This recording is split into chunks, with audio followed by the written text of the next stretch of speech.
And for more on the situation on the ground, I spoke a brief time ago with Seche, who formerly served as US Ambassador to Yemen. Seche, thank you very much for joining me. My pleasure. What is the impact of this humanitarian crisis on stability in the region? I think it's terribly destabilizing, Jane, and I think the evidence that we're seeing now of 80% of Yemenis in need of humanitarian assistance and over 6,000 casualties killed in the war, I think just demonstrates the dimensions of the crisis we face. And I think as soon, hopefully as soon as these negotiations can come to fruition, and we hope that'll be the case, there's room for some cautious optimism, we can begin the really gigantic task of reconstruction, rebuilding, and stitching together the fabric of Yemen.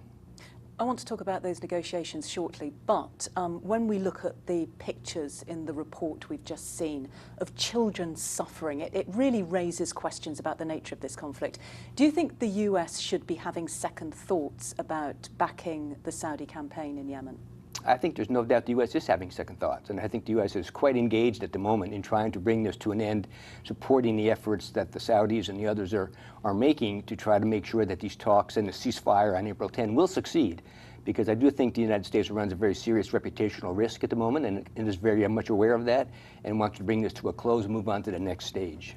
Well, President Obama is off to Saudi Arabia later this month for a summit. How high on the agenda do you think the humanitarian consequences of this conflict will be? I think it's going to be one of the very important topics he takes up with King Salman and the other members of the coalition who will be at the GCC meeting, the summit with him.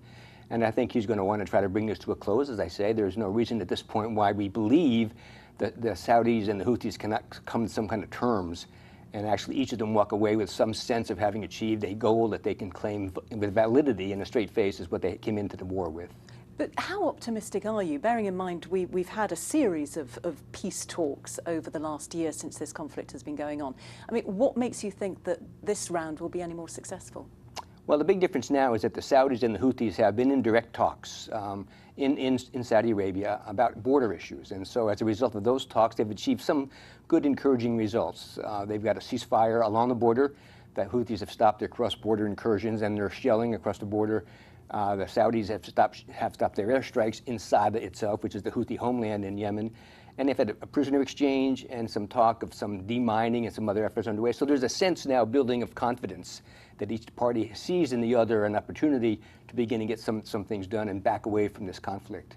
What about terrorism? Because the US says it wants to defeat al-Qaeda in the Arabian Peninsula. Is there any evidence that that has been achieved? Oh, not at all. In fact, this has been one of the big deficiencies in the war so far, is that we've ignored the al-Qaeda threat. The U.S. from time to time goes in with a drone strike as best it can, but that's really just nothing. It's a pinprick.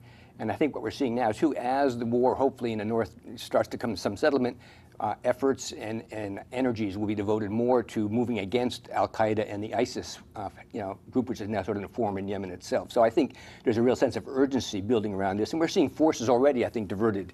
And the U.S. has stepped up the pace of its airstrikes against some training camps in Mukalla and elsewhere in Yemen for that very effect.